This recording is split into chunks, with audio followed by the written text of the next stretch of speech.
De lo que habláis es que durante el gobierno de Mariano Rajoy, el Ministerio del Interior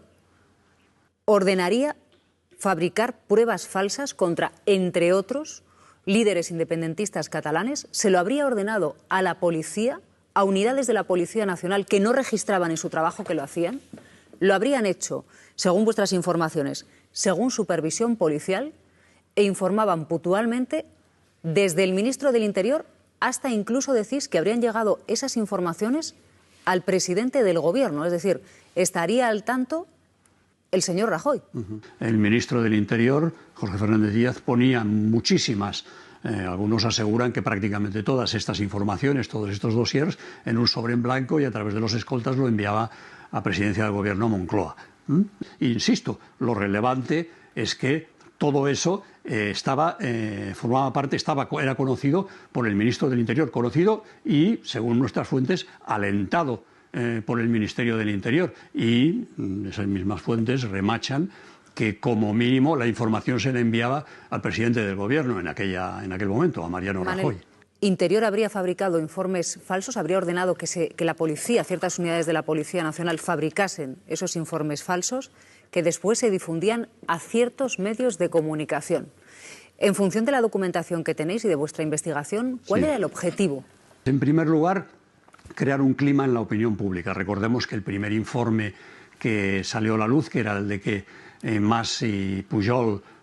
Mas en aquel momento presidente de la Generalitat y Jordi Pujol, expresidente de la Generalitat, tenían cientos de millones en fundaciones en Suiza y Liechtenstein.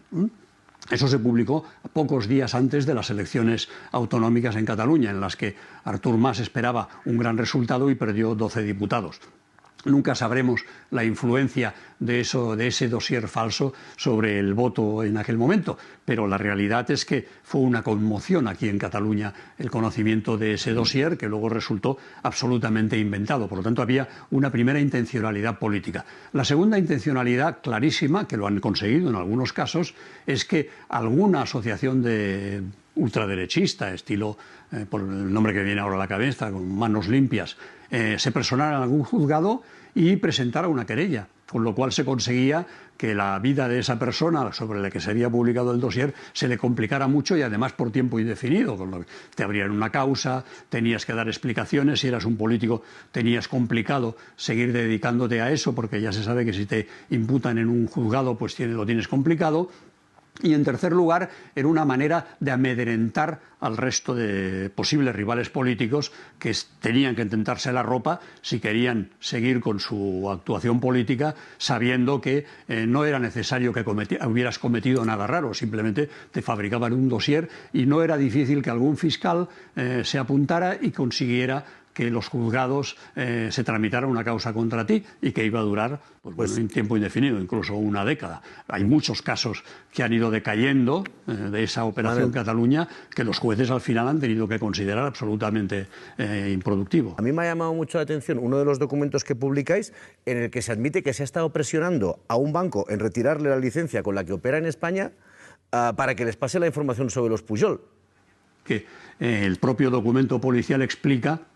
que la policía española acudió a Andorra y hizo presiones fuera de cualquier canal diplomático, hizo presiones para obtener determinadas informaciones, violando, por lo tanto, los más elementales principios del respeto diplomático entre Estados independientes. La policía ahí en ese informe reconoce que lo hizo,